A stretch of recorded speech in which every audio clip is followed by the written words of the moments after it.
स्वागत है आपका ज़िद्दी सॉल्यूशन में। और आज की जो हमारी ट्रिक है वो है, हमारी आज की जो रचनाएं हैं वो हैं केशव दास की। किसकी हैं भाई? वो केशव दास जी की रचनाएं हैं। तो सबसे पहले जानते हैं कि केशव दास जी को हम क्या कहते हैं। केशव दास जी को कठिन काव्य का परेत कहा जाता है। केशव दास जी को कठिन काव्य का परेत भी कहा जाता है। और ये जो हैं हमारी जहांगीर जस चंद्रिका, विज्ञान गीता, छंदमाला, कवि प्रिया, रसिक प्रिया, रामचंद्रिका, नख सिख और रतन बावनी, वीर सिंह देव चरित, ये जो हैं केशव दास जी की रचनाएं हैं। अब इन रचनाओं की भी हमारे पास एक ट्रिक है, जिसको आप देखोगे तो आपके दिमाग में ये बहुत ही बेहतरीन तरीके से बैठ जाएंगी।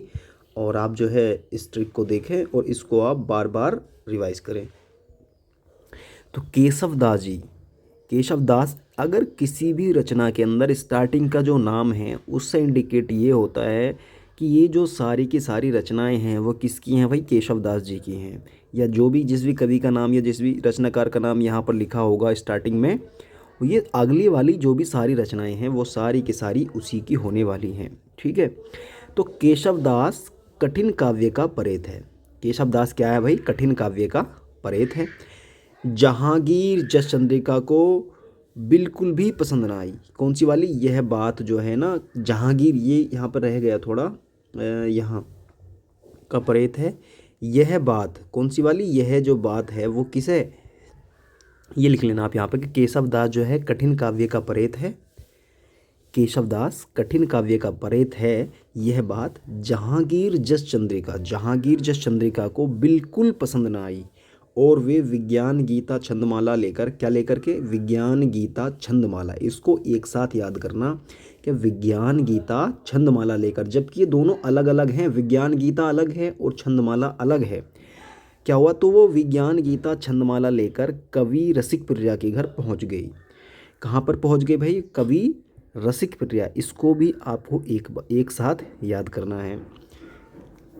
तो दोबारा पढ़ते हैं इसको। केशव दास कठिन काव्य का परेत है। यह बात जहांगीर जस चंद्रिका को बिल्कुल पसंद न आई और वे विज्ञान गीता छंदमाला लेकर कवि रसिक प्रिया, किसके घर? कवि रसिक प्रिया के घर पहुंच गए। जहां वहां उन्होंने क्या देखा कि जहां रामचंद्रिका की नक्शिक रतन बावनी, कौन सी? नक्शिक रतन बावनी।